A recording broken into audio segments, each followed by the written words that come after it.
This review was made possible by contributions from viewers like you.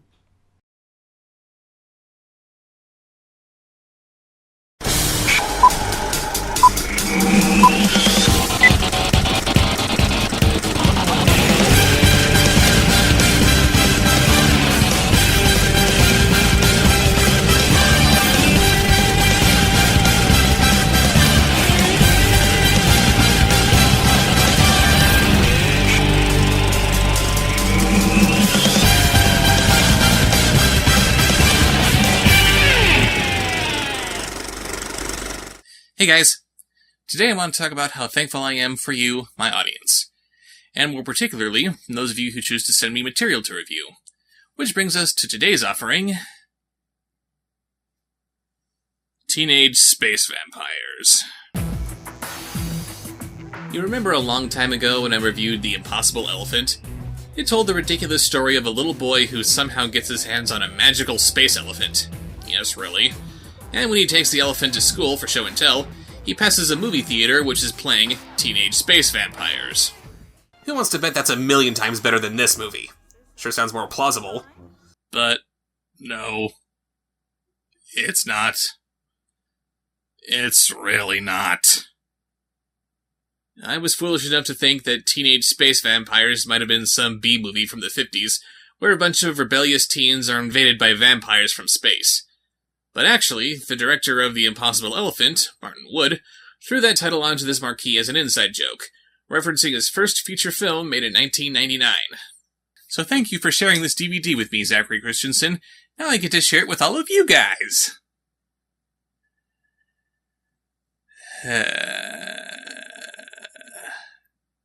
Our movie begins on a dark and spooky night in the little town of Knollwood, California, when a couple of streetlights mysteriously burst. For some reason, this is enough to wake up our main character, a 30-year-old high school student named Bill, and absolutely no one else. The decor of his bedroom suggests that he might be a monster buff, or at least a connoisseur of classic horror films, but no. He's just some guy. This mise-en-scène is completely wasted on this blank slate. Anyway, he suddenly sees a UFO materialize in front of his bedroom, until he doesn't. Apparently this director is paying homage to Monster A-Go-Go. As if an eye had been blinked. As if some phantom force in the universe had made a move eons beyond our comprehension. There was no giant, no monster, no thing called Douglas to be followed. There was nothing in the tunnel but the puzzled men of courage who suddenly found themselves alone with shadows and darkness. There was no dignity for anyone who worked on this film. We join Bill the next day as he goes for his mid-afternoon paper route. Pretty sure afternoon editions no longer existed in the year 1999, where we meet a couple of characters who will later become vampires, none of which are teenagers or from space. Your bike's making a weird squeaky noise. Let me whittle it down for you. And for the record, no, I don't know why this old folks' home has a couple of random kids on the premises. Do they have Snoopy practice? After delivering his last paper to Chris Farley in drag, he comes across a weird modern art installation. He somehow correctly guesses that this is an alien spaceship, but what kind of aliens randomly plop Halloween gargoyles outside their ship? But because this might have been kind of interesting, we dissolve to Bill at his junior college, having lunch with his lackey, Kevin. He thinks that aliens were responsible for the lights blowing up last night, and that he and Kevin might be able to catch them. You have access to the school's video equipment, right? I'm the one with glasses. Of course I have access to the school's video equipment. How cool would it be if we actually got this on a videotape before the SETI team arrives? Yeah. How cool would it be if I got kicked out of every public school in the U.S.? Wait. Public school? I'm sorry, but how many public schools have plastic lawn chairs, tables for 4 diners, and a salad bar? And these kids are still in public school? I'm pretty sure both of them are pushing 30 at this point. We then meet a couple of twin bullies, who, spoiler alert, will eventually make up 40% of our teenage vampire threat. I love these things. I don't know why Mom won't buy these for us. Maybe because she knows that eating too many of these will turn you into a techno geek like our buddy Kev here. Leave him alone. What's the matter, Stenson? Afraid Pencil Butt here will go hungry? Pencil Butt? Ew. the bullies scamper off thanks to Billy's sister's boyfriend. Then we jump to their history class. By 1848, the California gold rush was in full swing. I guess their teacher is Christopher Walken. In 1848, the California gold rush was in full swing. Wow. Then he starts talking about more important things, like this legendary diamond that has gone missing. Whatever happened to the diamond? Good question. No one really knows. It was being transported by steam locomotive to a museum in New York. It left the night of the mine disaster. 3 days later, a message came in. It never made it through the Cascade Mountain Pass. Simply vanished. Teacher? Weren't we talking about the Lincoln-Douglas debate? He then looks at a rock which looks like a vagina, which in turn makes him think of a small child dressed like a clown. I do not want to know what's going on in his psyche. Bill and Kevin walk home after school, because I guess Bill forgot about his bike, and they point out how strange it is that some random kids would be standing around at this old folks' home, and it's never brought up again. I just love seeing things get set up and never paid off. Billy goes on his paper route again the next day, while getting off his bike, letting it fall to the ground, and dropping the papers off one by one instead of just throwing them, and his teacher is watching him the whole time. And for some reason, he's hanging out with the Bully twins, who are playing a Sega Genesis game that doesn't even try to sound like a Sega Genesis game. You know those games will rot your brains? What's left of them? Do bullies and teachers always just hang out in the attics of retirement homes? But gasp! The teacher is actually one of the teenage space vampires!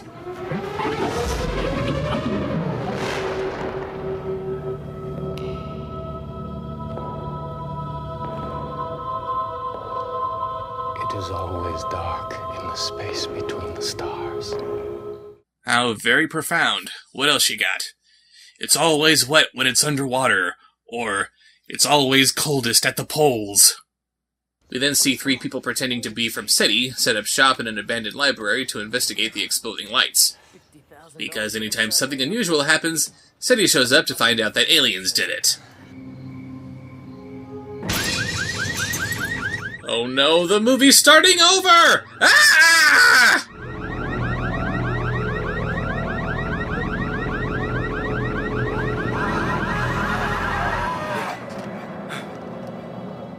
I know, truly nightmare-inducing.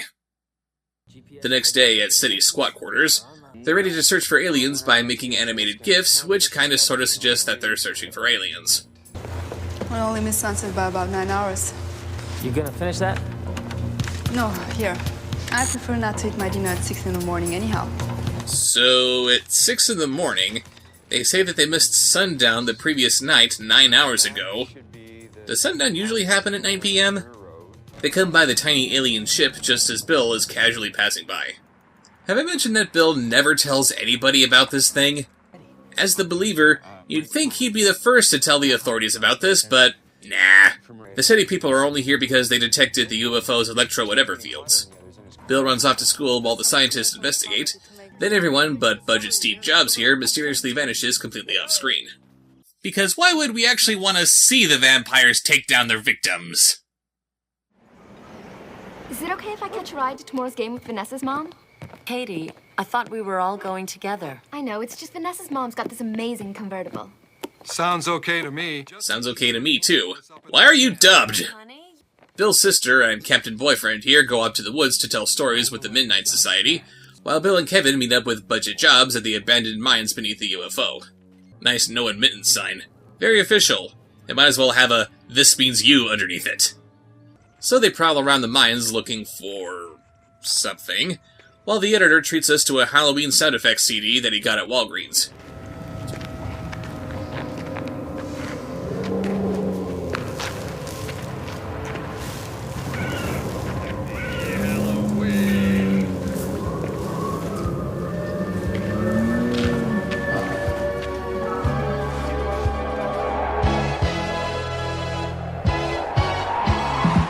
To their mildly conveyed horror, they discover that most of the town has been turned into bug-eyed vampires. Again, completely off-screen. Master Vlathos traveled great distances to find this. The humans did not realize the awesome power they had unearthed, but Vlathos did. He snatched it away from them. I give you the light of the moon! Ugh. When they first introduced that diamond in the history lecture earlier, it certainly looked like that was going to be some kind of a plot device. But then again, this is a movie about teenage space vampires. They wouldn't turn this movie into a diamond heist flick. Son of a bitch, they turned it into a diamond heist flick! Actually, no, it's not a diamond heist flick. It sounds like a diamond heist flick, since they say that this legendary diamond is one of 3 that they need to steal the Earth's sunlight. Except they already have the other 2 diamonds, so this is completely pointless. Why not have this plot device just be 1 Diamond Ex Machina? The next day, Bill meets Notjobs at the library to come up with a plan to deal with the vampires.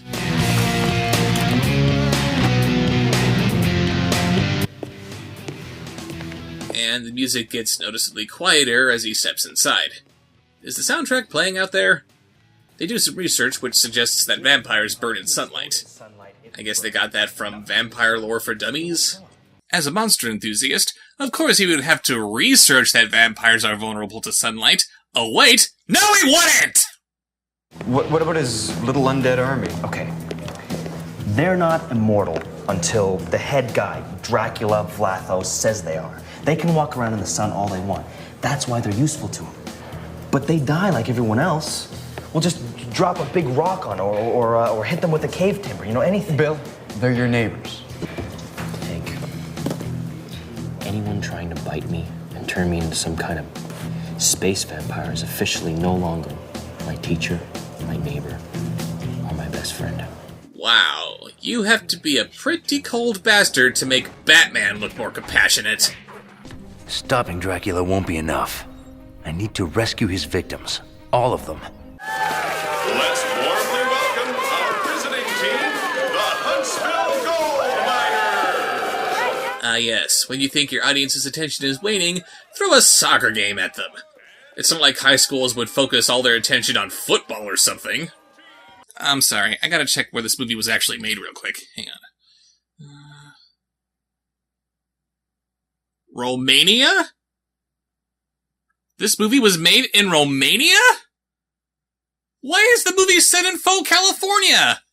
Guys! Carpathian Mountains! Dracula's Castle! Dracula's Resting Place! You guys are filming in Vampire Land! Set the movie in Vampire Land! Also present at this soccer game are cheerleaders. Is this European movie confusing soccer with American football? I don't remember ever seeing cheerleaders at soccer games, at home or abroad.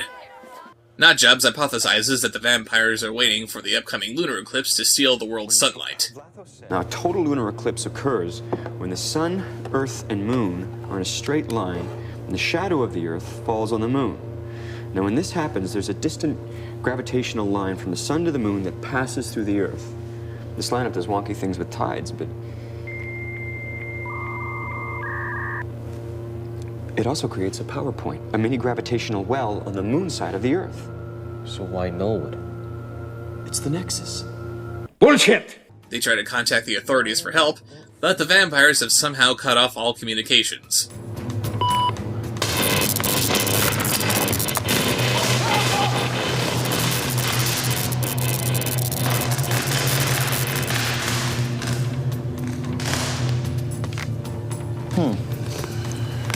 I guess Danvers and his alien buddy are 90s vampires. They've obviously shut down the access to the net. 1. The vampires shut down the internet? How and why? 2. You were able to determine that by blowing up your computer? Actually, my server sometimes does that if I key in a bad password. Your computer explodes if you give it a bad password? I know it's 1999 and not every screenwriter knows how to write about computers yet, but... What?! And now it's time for some science babble that they pull right out of their asses. The first recorded lunar eclipse was in June 1849. No, it wasn't. The first record of a lunar eclipse was 2094 BC. And there's another one in 1869, 1889, 1939, 1959, 1979. Every 20 years. And something weird and unexplained happens every time. People disappear, lights in the sky. Yeah, funny thing that. Lunar eclipses happen 2 to 4 times a year. And why is he explaining these disappearances, which might be linked to aliens, to the paranormal investigator? Shouldn't he already know this? Later, the mini-golf UFO is sucking energy from the sun, thanks to their borrowing the Super Friends sound effect. So I guess they don't need to wait for the lunar eclipse to steal the sunlight? Bill and Notjobs go into the mines to build something which won't make a lick of sense once its purpose is revealed. Then they go into the main chamber again, where all the vampires are lying around like they're in Jabba's palace.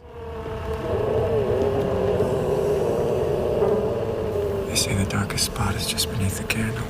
Movie, stop trying to sound deep. You're not good at it. They're taken by surprise from that redhead from before, who is also a vampire, and... Oh, come on! We've got an army of vampires, the fate of the world is at stake, our heroes are on the ropes, and you cut back to the soccer game? Even if we pretend that this is the slightest bit exciting, why would you tear the audience away from the action like this? This is the climax of the movie, and still nothing is happening! Ugh, Captain Boyfriend bites Bill's sister, and we finally get some vampire carnage on the soccer field. Let's bring the girl. Her brother's giving us trouble. What's the little dweeb done this time? All the dubbing that they do in this movie, and now they opt for using a boom mic when she's unintelligible? Bill activates the machine that they were building earlier, and no, there's no reason for the scientist to not activate his machine, and the chamber soon fills with sunlight.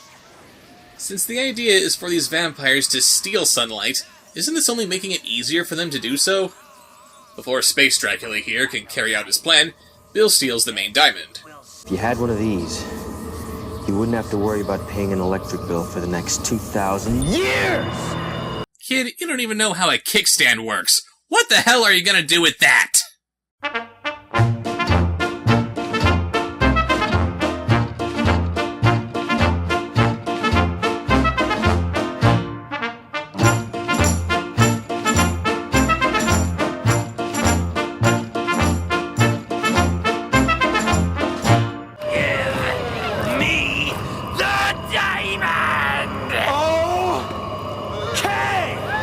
Okay. That's the quip you're going out on? Let's try to apply that to some other really big movie moments, shall we? Drop them, Dr. Jones! Okay!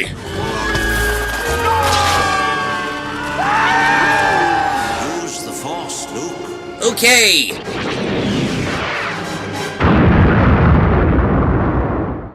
Surrender, Buzz Lightyear. I have won. Okay! That's my boy.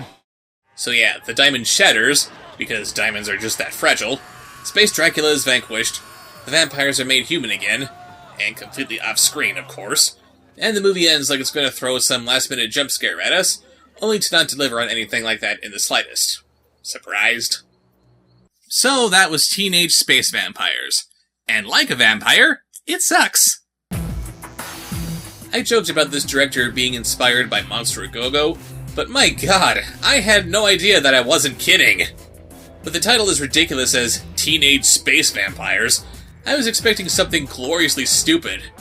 Vampires from outer space posing as and terrorizing a bunch of teenagers? That should be awesome! But instead, we got an hour and 20 minutes of nothing. Our main character is a blind nobody, his supporting cast is made up of idiots, the vampires don't do a damn thing, and only 5 of them are teenagers. Special effects are ridiculous. This movie wouldn't even make it as an episode of Are You Afraid of the Dark? But, in spite of my bitching, I do need to reiterate the point that I really am thankful for you guys. Especially those who wish to torture me with garbage like this.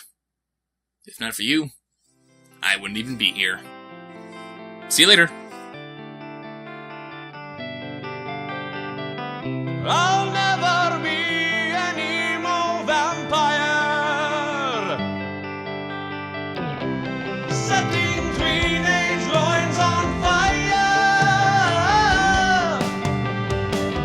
I've got nothing in common with the vampires of today.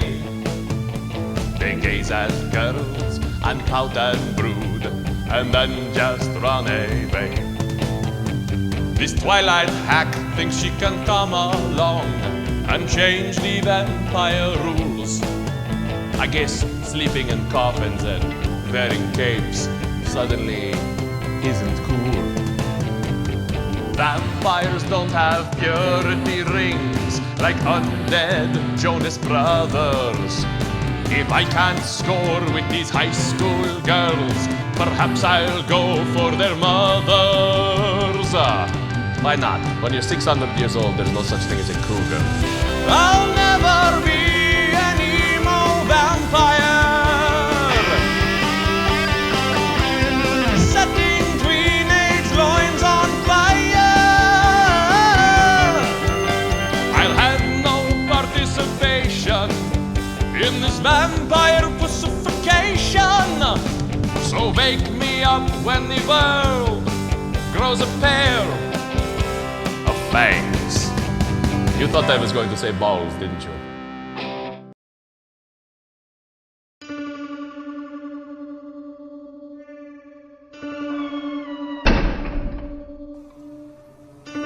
Subscribe, like, follow, comment.